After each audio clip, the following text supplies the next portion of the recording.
Subscribe to Abdul Rauf channel to watch Abdul Rauf's latest videos. رب اشرح لی صدری ویسر لی امری واحلل عقدۃ من لسانی یفقہوا قولی۔ کہتے ہیں کہ جوانی دیوانی ہوتی، ٹھیک کہتے ہیں۔ جوانی زندگی کی بہار ہے، اور بہار جب اپنے جوبن پر ہو تو ہر ایک کو بلی لگتی، اس میں حسن ہوتا ہے، اس میں خوبصورتی ہوتی ہے، اور بہار سے ہر آدمی لطف اندوز ہونے کی کوشش کرتا ہے۔ اسی طرح جب انسان کی جوانی ہوتی ہے تو جوانی گویا کہ وہ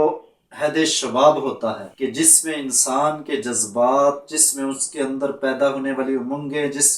اس کے اندر پیدا ہونے والے احساسات وہ اپنے جوبن پر ہوتے ہیں۔ جس طرح اس کا جسم، جس طرح اس کی طاقت، جس طرح اس کے اعضاء، جس طرح اس کے قوا، ہر چیز اپنے انتہا درجے کے اوپر ہوتی ہے کہ وہ معمولی چیز اس کی طاقت، اس کی قوت، اس کے جذبات اور احساسات کے سامنے ان کی کوئی حیثیت نہیں ہوتی۔ وہ ان کو برداشت کرتا ہے، وہ ان کو جھیل کر آگے بڑھ جاتا ہے، وہ ان کو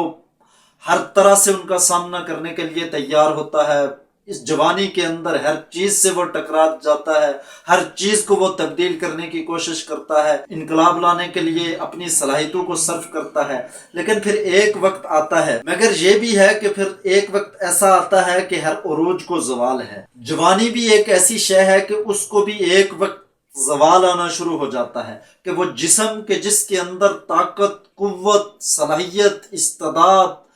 جذبات، اس کے احساسات، ہر چیز اپنے جوبن پر ہوتی ہے، تو اس کے جذبات اور احساسات نہ صرف ماند پڑنا شروع ہو جاتے ہیں بلکہ اس کے ساتھ وہ اپنے جسم میں تکان محسوس کرنا شروع کرتا ہے۔ صرف تکان ہی محسوس نہیں کرتا، تکان کے ساتھ جسم کے اندر اس کو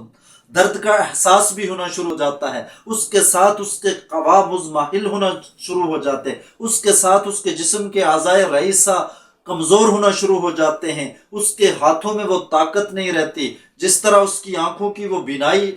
اپنے کامل جوبن پر جوانی میں تھی، اس میں جو ہے نا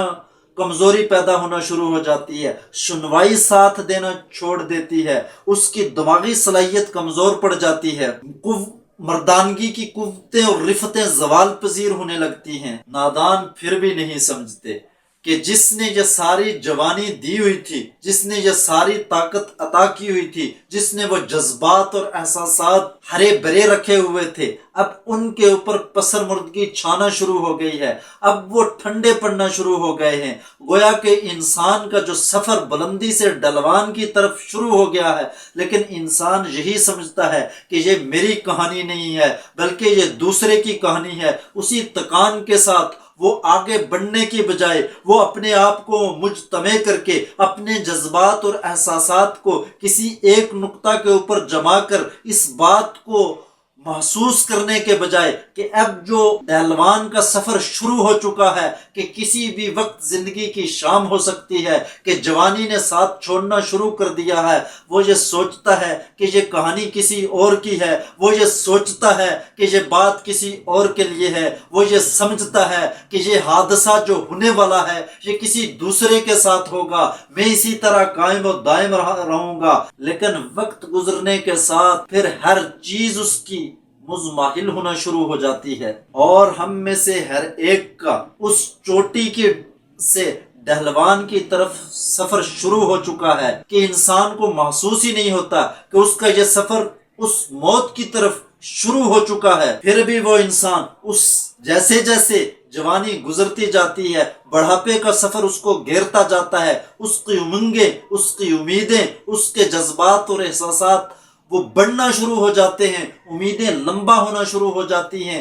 تمنائیں اور آرزویں اس کی بڑھ جاتی ہیں۔ وہ پھر بھی یہ منصوبہ بندی کرتا رہتا ہے کہ میں نے یہ کام کرنے ہیں، میں نے یہ کام ابھی سر انجام نہیں دیے، میں نے بچوں کی شادیاں کرنی ہیں، میں نے ان کے گھروں کو بنانا ہے، میں نے ان کے گھروں کو آباد کروانے کے لیے منصوبہ بندی کرنی ہے، کیونکہ وہ یہ سمجھتا ہے کہ یہ جوانی کا جو ڈلوان کی طرف سفر شروع ہو چکا ہے یہ کسی دوسرے کی کہانی ہے، یہ میری کہانی نہیں ہے، اور زیادہ وقت گزرے گا نہیں کہ یہ کہانی ختم ہو جائے گی، اور اس کہانی کے ختم ہونے کا کردار میں بذات خود ہوں گا۔ اس وقت سے پہلے کہ خدا کے حضور پیشی ہو جائے، اور اسی لیے فرمایا کہ جو آخرت کے اندر 4 سوال پوچھے جائیں گے، ان میں سے زندگی کے متعلق ایک سوال یہ بھی ہوگا کہ میں نے آپ کو جوانی عطا کی تھی، وہ جوانی کس کام کے اندر گزاری، یہ بھی پوچھا جائے گا کہ عمر دی کس مشغلہ کے اندر گزاری، اور عمر کے اندر جوانی آ جاتی ہے لیکن جوانی کے متعلق الگ سے سوال کیا جائے گا،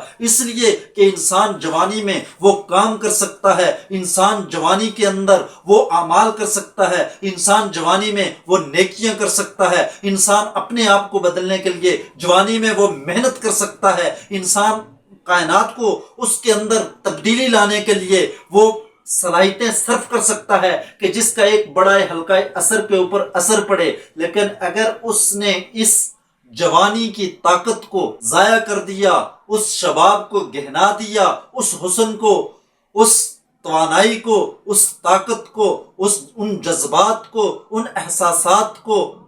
ایسے ہی ضائع کر دیا، نہ دنیا کے اندر وہ کوئی خاص کامیابی حاصل کر سکا اور نہ آخرت کے لیے کوئی چیز وہ بنا سکا، تو جب وہ جوانی ڈل جائے گی، اس کا کردار ختم ہو جائے گا، اس کی کہانی ختم ہو جائے گی، اس وقت وہ ندامت کا احساس کرے گا، اس وقت اس کو پریشانی لاحق ہوگی، اس وقت وہ اس بات کی تمنا کرے گا کہ کاش میں نے جوانی میں یہ کام کیے ہوتے، رب کو راضی کیا ہوتا، دنیا کو حاصل کرنے کے لیے کہ اس کو محنت کر کے اپنے حالات کو تبدیل کر کے اس کے ذریعے دوسروں کی زندگی میں نے آسانی پیدا کی ہوتی، کاش میں نے جوانی میں صبر اختیار کیا ہوتا، میں نے دوسروں کے ساتھ ہمدردی کی ہوتی، میں نے دوسروں کی مدد کی ہوتی، میں دوسروں کے لیے خیرخواہی کے جذبات کو بروئے کار لا کر ان کی زندگی میں تبدیلی کا سبب بنا ہوتا، میرے اخلاق اعلیٰ ہوتے، رب کی بندگی کے ساتھ مخلوق کی خدمت کرتے ہوئے میں نے اس جوانی کو گزارا ہوتا،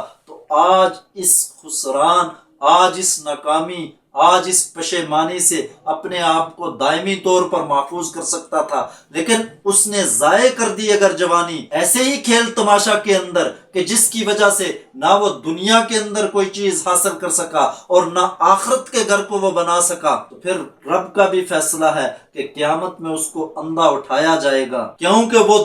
جوانی میں خدا کو بھول گیا تھا اور آج کے دن خدا اس کو بھول جائے گا۔ تو اس لیے جوانی کا سفر جب ڈلوان کی طرف شروع ہو جائے تو اس سے پہلے اپنی اصلاح کر دیجئے، اور اصلاح کرتے ہوئے اپنے حالات کو رب کی مرضی اور منشا کے موافق کر دیجئے، تاکہ دنیا میں بھی آسانی راحت ہو آپ کے لیے اور آخرت میں بھی آپ دائمی راحت کا حصول